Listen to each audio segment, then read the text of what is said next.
A terrific night there by Keller, the Kansas City starter, who was a Rule 5 pick by Kansas City in the Royals' 9-2 win over the Orioles. Let's go back to Kansas City right now. Baseball Hall of Famer in the MASN broadcast booth, Jim Palmer. Jim, the Orioles' offense went a little bit dry tonight after playing real well over the last 3 games in Toronto. What did you see? Well, I saw Keller.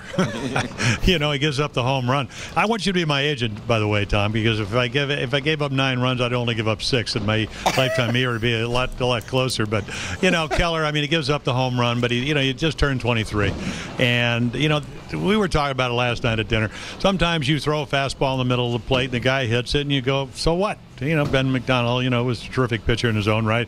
So, again, I think that's what had happened. Mullins, give him credit. He turns on a ball. He drives it out of here. This is a tough place to hit home runs, and it never even phased him. Good sinker, good slider, elevated the ball, threw a couple of change-ups. When he needed to get a big out, he was able to do it. And meanwhile, Andrew Kashner is, having trouble catching, holding the ball and wiping his hands, and not throwing enough strikes in the pit.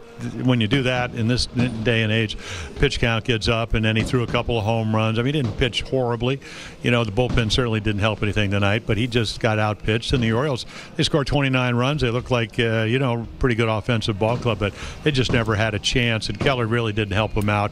He got the first guy out in innings, and as you mentioned, had three innings up. 3 up and 3 down.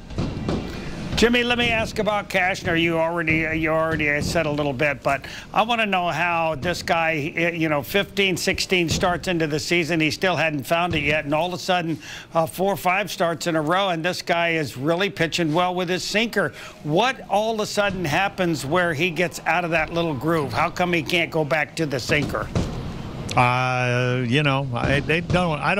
They never ask me about anything. I look at his windup. I think sometimes, it's a little bit quick. So what happens? He comes out of it, and the ball may sink, but it doesn't sink into the strike zone. And tonight it was, a lot of pitches out of his hand that were balls, and those are wasted pitches. You get 2 strikes on somebody, you want to throw a strike to ball, not a ball to ball. He did that a number of times, and he's not pitching for a great club. I mean, the worst record in baseball, the Orioles. They don't get him a lot of runs, but sometimes you'd like to get a 2-2 no decision.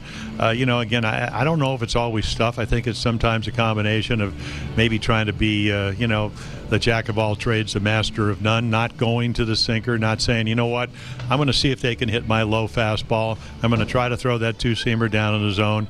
If they hit it, I'll make some adjustments. If they don't, you know what, I'm just going to throw it until they don't. I can pitch to both sides of the plate. I got a slider, I got a curveball, got a changeup. I just don't sometimes see that game plan. But again, they don't get him a lot of runs, so it's, this is a 26 start, so it's been a tough season for him. I think he thought that he was coming to a team that was going to play better, and I think that he felt that he would pitch better.